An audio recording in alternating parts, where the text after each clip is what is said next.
Vamos começar com esse problema aqui da fatoração, que nós já vimos naquele exemplo de achar o menor primo maior ou igual, não sei o quê. Então, a fatoração de inteiros, ela consiste em descobrir o menor divisor maior do que 1 de um número inteiro V maior ou igual a 2. Se esse menor fator for igual ao próprio número, esse número é primo. Bom, o menor divisor de um número, se for igual a ele mesmo, né? Ele é maior que 1, bom, se for igual a ele mesmo, o número é primo.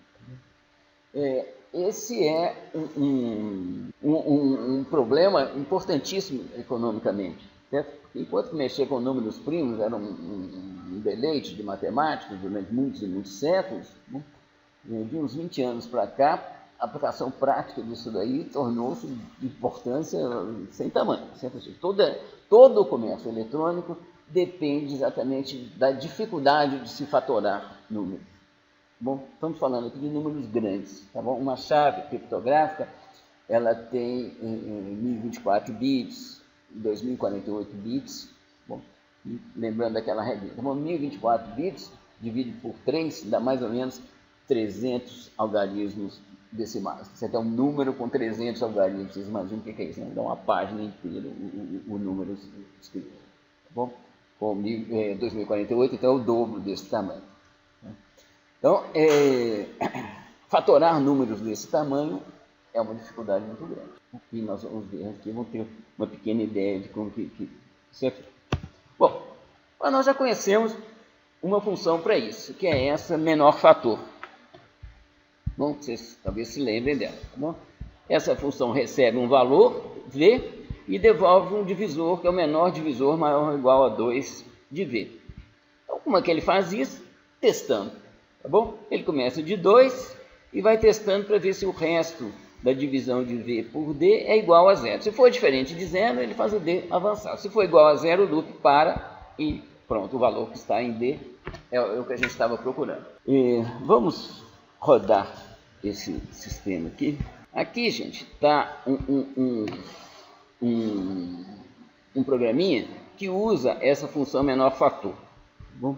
E ela tem aquela estrutura que nós vamos ler um valor, fatorar, ler outro valor, fatorar, ler outro valor, fatorar, e vamos parar isso quando o usuário cansar e escrever um valor de V menor que 2. Bom, então por isso tem uma leitura de V aqui, outra leitura aqui no fim, tá bom?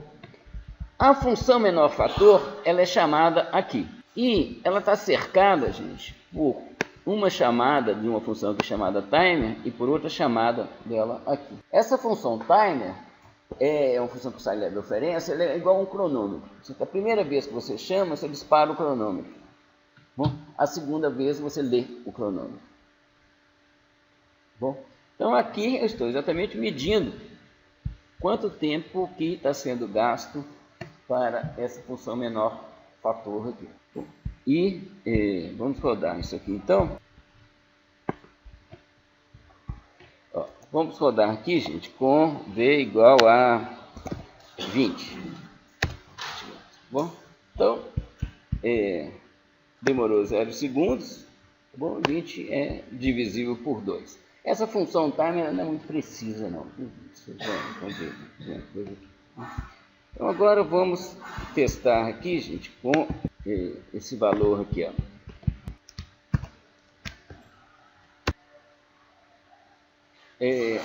A função aqui, gente, eu esqueci de mencionar. Depois ela imprime o tempo, imprime o divisor que encontrou, tá bom? E imprime ainda um avisozinho que o número é primo. Aqui. Bom, então no caso aqui, ó, o tempo foi de quase 6 segundos aqui. Então agora vou testar outro número aqui. Vou testar um número aqui parecido com esse. Você veja que demorou 0 segundos. Bom, então, o que acontece aqui? Para esse número primo, nós demoramos 6 segundos quase. Bom, para esse daqui, um valor muito pequeno, que a função time nem conseguiu capturar. Por quê, gente? Vamos pensar assim, o que aconteceu? Por que as diferenças estão tão gritantes para dois números tão próximos? Por que a diferença de tempo de execução é tão grande assim?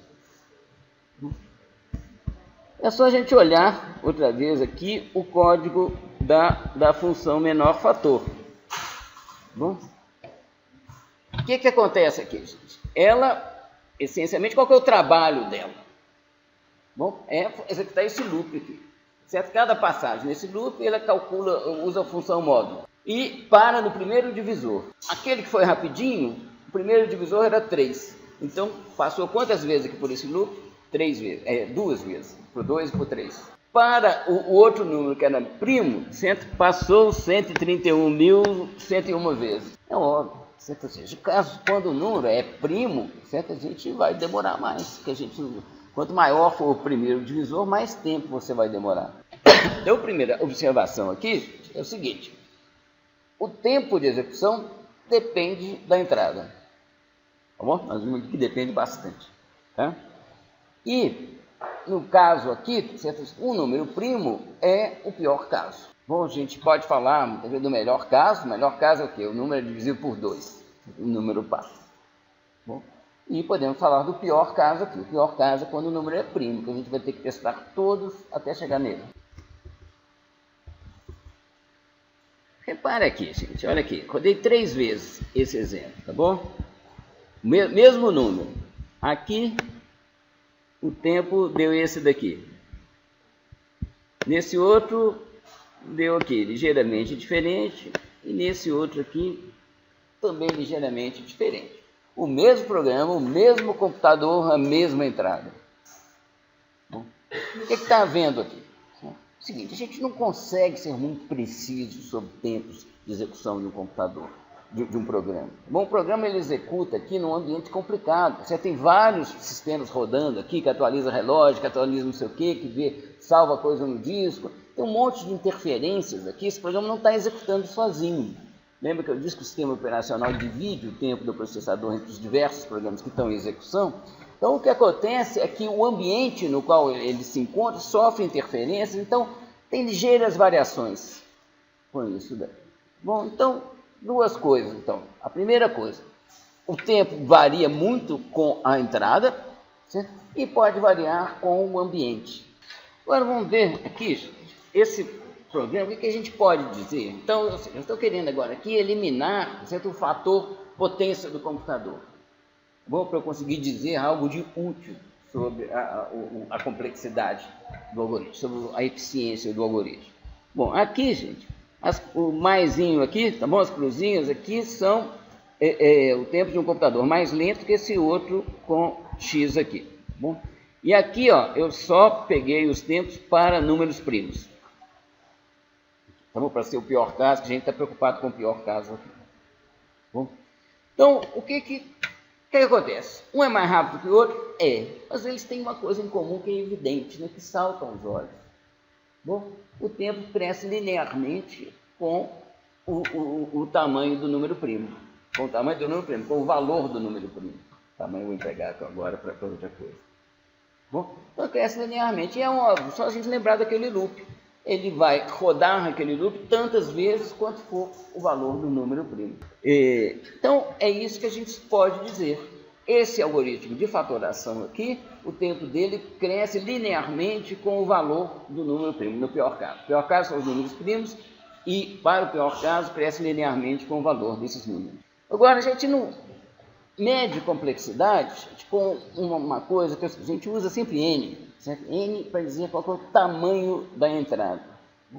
O tamanho de uma entrada é uma coisa que muitas vezes você pode até escolher. Mas o mais importante nessa escolha é que ela seja útil para que você possa dizer coisas úteis sobre o comportamento do seu algoritmo. Então, isso a gente costuma procurar, certo? Uma função, a gente procura uma função g de n, n é o tamanho, também uma função do tamanho, certo? Tal que o tempo limite do seu algoritmo seja sempre menor do que essa função multiplicada por uma constante. Bom, vocês reparem, uma constante qualquer que seja essa constante. Nessa constante que a gente quer absorver o impacto das eficiências e dos pequenos ruídos. Tá bom? Das diferenças de eficiência de processadores, de velocidade de processadores, tá bom? E com isso procurar caracterizar a eficiência daquele algoritmo de uma forma independente da velocidade dos processadores. E para isso a gente usa essa notação aqui, tá bom? Você fala T de N, ou seja, o tempo para processar, para tratar uma entrada de tamanho N, é O de G de N. O, vocês pensam em ordem de grandeza, a gente chama isso aqui de Big O Notation, certo? Então você fala que é O de N ao quadrado, O de N log de N, O de 2 elevado a N. Isso quer dizer que ele vai crescer, no caso aqui da fatoração, certo? Isso aqui é O do tamanho, do valor do negócio. A gente quer saber o tamanho da entrada. Certo? Qual é o tamanho de um número? Bom, é o número de bits que você precisa para representar esse número. Bom, então, se a gente pensar aqui que com n bits, certo? Você vai ter um número primo, certo? Que vai ser mais ou menos o tamanho de 2 elevado a n. Tá bom? Ou seja, com n bits, o maior primo que você pode ter é 2 elevado a n. 2 elevado a n não é primo, tá bom? Mas vai ser uma coisa próxima de 2 elevado a n. Tá bom? Então, o que significa isso? O valor é 2 elevado a n, ou seja, então o tamanho da minha entrada é o número de bits. Bom, o tempo de processamento cresce com 2 elevado ao tamanho da entrada, ao número de bits. Bom, então você diz que esse algoritmo é O de 2 elevado a n. Bom, de 2 elevado a n, nós vimos que é uma curva que cresce legal, né? Ela cresce rapidamente. Vamos ver isso aqui experimentalmente.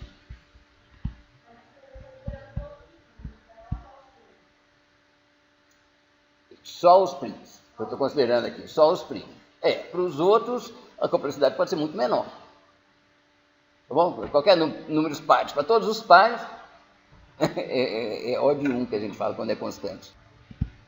Esse aqui, gente, essa tabelinha aqui, ó, tem números primos. Aqui, ó, é o maior número primo representável com 3 bits. Tá bom? Esse aqui é o maior número primo representável com 8 bits. Tá bom? Esse daqui com 14 bits. Então agora vamos rodar aqui o nosso. Faço com alguns exemplos, tá? Esse daqui é aquele exemplo que a gente já estava fazendo, tá bom? Rodando aqui, vai demorar esse 5,7 mais ou menos aqui, tá bom? Vamos pegar esse outro aqui, ó. Aumentei um bit, tá? Na representação. Quanto que você... Vai? Ah, eu não peguei direito. Eu peguei errado aqui, peraí. Porque isso... Qual que é? O que eu fiz aqui de errado? É esse daqui. Desculpe. Aqui. O que vai acontecer, gente? O tempo vai dobrar.